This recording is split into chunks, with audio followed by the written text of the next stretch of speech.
आमदार बनने से हक अधिकार मिल जाएंगे?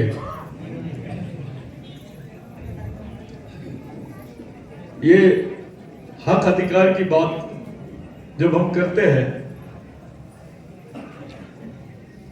तो पूरे खुले दिल से करना चाहिए। ये सही है कि यहां पर हमारी जनसंख्या है, एक बहुसंख्यक समाज आदिवासी है, सालों से यहां पर हमको प्रतिनिधित्व नहीं मिला और हमको प्रतिनिधित्व मिलना चाहिए। ये जायज बात है, ये सही बात है, लेकिन उससे सच क्या है, उससे बड़ी बात क्या हो सकती है, उस पर भी बात होनी चाहिए।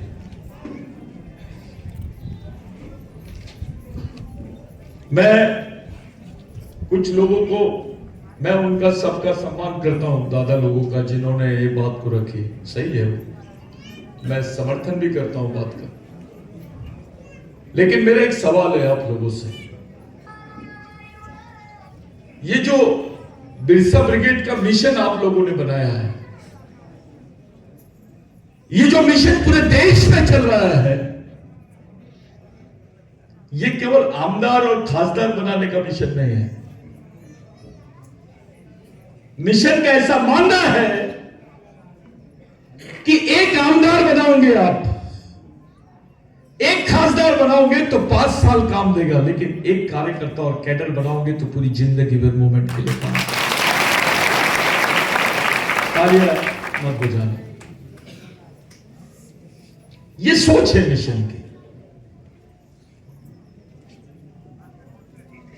ये मिशन का संबंध पवार साहब से नजदीक है, ये बात भी सही है दादा।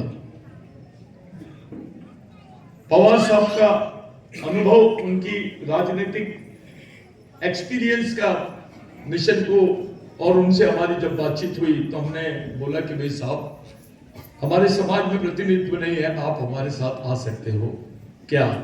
उन्होंने बोला बिल्कुल, मैं आपके साथ सामाजिक क्षेत्र में, आपके मिशन में हम लोग आपका साथ देंगे। ये बात बहुत अच्छी हुई और वो देखने में भी आई कि जब पूरे देश के लोग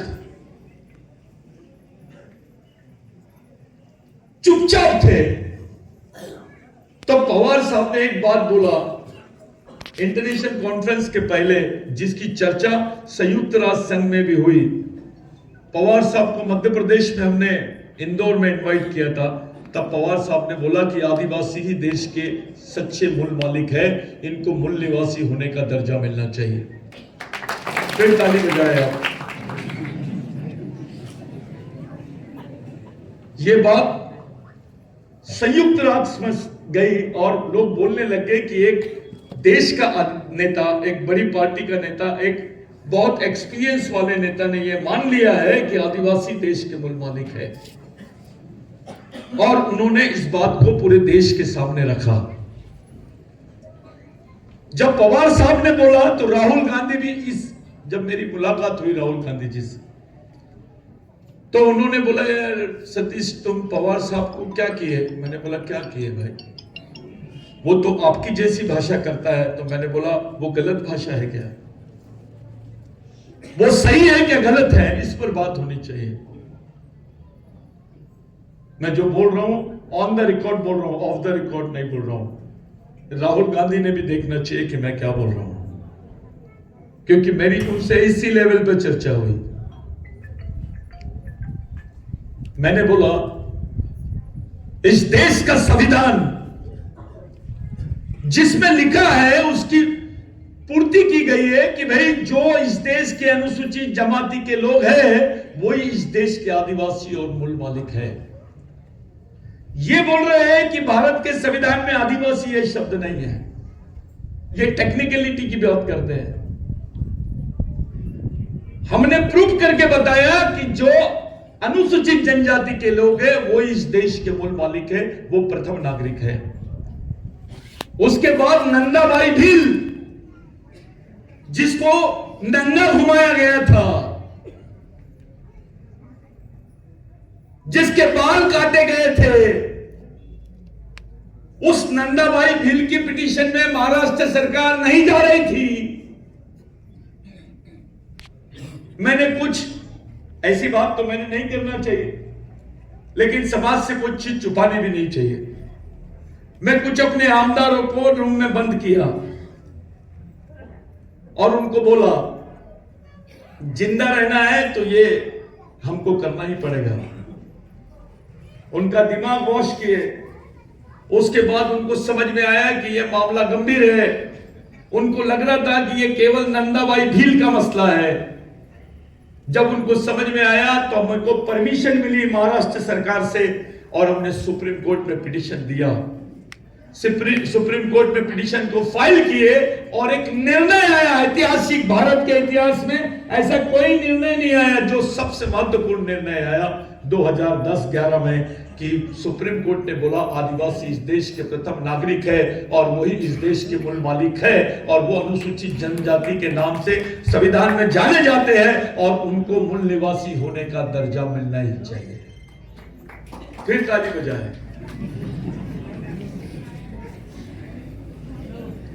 ये जजमेंट जो पास हुआ जस्टिस काजू का, उसने इस देश में आपको मूल मालिक बना दिया। एक आदिवासी महिला जब नंगी घूमी जाती है, उसको नंगा किया जाता है, उसके बाद उसके साथ अत्याचार होता है, उसकी लड़ाई जब लड़ने जाते हैं, तब इस देश में 55 साल के बाद एक निर्णय आता है सुप्रीम कोर्ट का कि नहीं, आदिवासी देश के मूल मालिक है।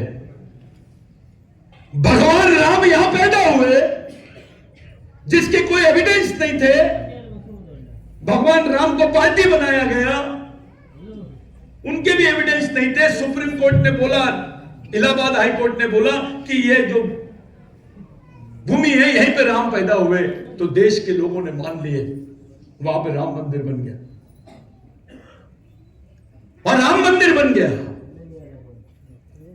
लेकिन सुप्रीम कोर्ट ने बोला देश का मूल मालिक आदिवासी है। अपने देश का प्रधानमंत्री चुपचाप रहता है यूएन में और ये खबर भेजते हैं कि भारत में आदिवासी नहीं रहते हैं। कोई नेता सामने नहीं आता है बोलने के लिए कि हम मालिक है, हमारे बारे में ऐसा क्यों बोला जा रहा है। साथियों, जो ज्यादा लंगड़ा हो जाता है उसको बैसाखी की जरूरत है। इस देश में सबसे बुरे हाल आदिवासियों के हैं, सबसे तकलीफ में आदिवासी जी रहा है। उसको जिंदा रखने के लिए सहारे की जरूरत है। इसलिए हम मिशन की तरफ से, मेरी सोच ऐसी है कि भारत का जो राष्ट्रीय संविधान में प्रावधान है, जो आरक्षण है, स्वरक्षण है, उसके साथ साथ आदिवासियों को अंतरराष्ट्रीय संविधान में भी आरक्षण, स्वरक्षण और प्रोटेक्शन मिलना चाहिए। ये यूएन में संयुक्त राष्ट्र संघ का जो संविधान है उसमें जो प्रावधान है मूल निवासियों के लिए, वो प्रावधान आपको मिलना चाहिए। ये लड़ाई का बेसिक, इस लड़ाई का मूल आधार ये है।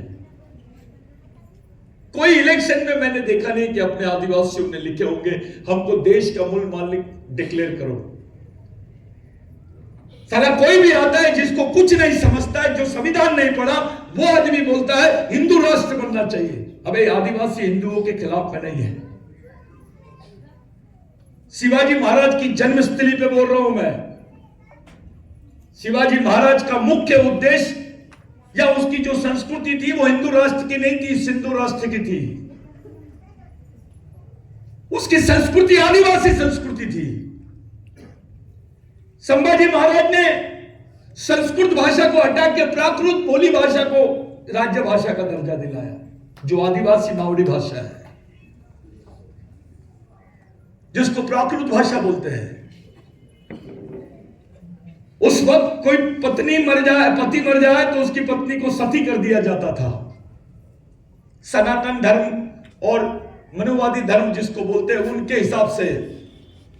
लेकिन इसी सेमिनरी में यह गवाह है कि जब शिवाजी महाराज के पिता गुजर गए, उनकी मां को सती करने का प्रावधान दिया गया था। यहां के आदिवासियों ने उसका विरोध किया है और विरोध करने के बाद जिजाऊ को राजमाता का दर्जा दिया और उनके हाथ में सत्ता दी। यह केवल आदिवासी संस्कृति की वजह से हुआ है। दूसरी संस्कृति में इसके कोई प्रावधान नहीं है।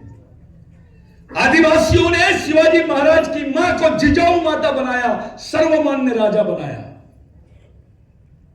उस संस्कृति के आप वारिस हो। संभाजी महाराज का झुकाव आखिरी तक आदिवासियों की तरफ में था। शिवाजी महाराज का राज्याभिषेक पहले आदिवासियों ने किया, यहां के मनुवादियों ने उसका विरोध किया, उसके बाद में दूसरी बार राज्याभिषेक किया गया, क्योंकि इनको डर लग रहा था कि अगर आदिवासियों का राज्याभिषेक, आदिवासी संस्कृति से शिवाजी महाराज का राज्याभिषेक हो गया तो इस देश में पूरी आदिवासी संस्कृति खड़े हो जाएगी, दुकानें बंद हो जाएगी सबकी। कुछ लोग मेरे से सवाल पूछते थे, डिबेट करते थे। कुछ लोगों ने पूछा कि ये तलवारबाजी का जो हुनर है फलाने ने सिखाया। तलवारबाजी का हुनर संभाजी महाराज को किसने सिखाया? ये फलाने इसने सिखाया, वो उसने सिखाया, ये पेशवाई वाली भाषा करते थे। मैंने एक ही सवाल पूछा, तलवार चलाना बड़ी बात नहीं है, ढाल चलाने का हुनर आना चाहिए। बचेगा तो मारेगा, बचेगा ही नहीं तो मारेगा कैसे? संभाजी महाराज को ढाल चलाने की जो शिक्षा है वो आदिवासियों ने दी है। ये दुनिया में एक ही कौम जानती है, पूरे देश में नहीं, दुनिया में एक ही कौम के पास हुनर है। ढाल चलाने की हुनर केवल आदिवासियों के पास में है। आदिवासी कभी किसी पे आक्रमण नहीं करते। एक उदाहरण बता दो, किसी ने, आदिवासी राजा ने किसी की सल्तनत को छीना है, किसी के राज्य को छीना है। साथियों, मैं इस लड़ाई को उस तरीके से नहीं देखता हूं कि हमको प्रतिनिधित्व देना है, नहीं। बिरसा ब्रिगेड, जहां पे शिवाजी महाराज पैदा हुए, वह प्रतिनिधित्व मानता है। शिवाजी महाराज के विचारों का प्रतिनिधित्व पूरे दुनिया में ले जाना चाहता हूं। हम बिरसा ब्रिगेड के मार्फत पूरी दुनिया के लोगों को संभाजी महाराज की विचारधारा, आदिवासियों का उनके साथ कनेक्शन और आदिवासी संस्कृति के साथ यहाँ के मराठाओं का रिलेशन, ये बताना चाहते हैं। अगर वो हमारे साथ आते हैं तो ठीक है, नहीं आते हैं तो भी ठीक है। मैं आपसे पूछना चाहता हूं, अगर किसी ने आपको टिकट नहीं दिया, किसी ने हमारे समाज को पूछा ही नहीं, तो तुम्हारे पास उसका सॉल्यूशन होना चाहिए कि नहीं? वो सॉल्यूशन निकालने की क्षमता मिशन के पास होनी चाहिए। और अगर वो सॉल्यूशन हम लोगों ने नहीं निकाल पाए तो हम फेल हो गए।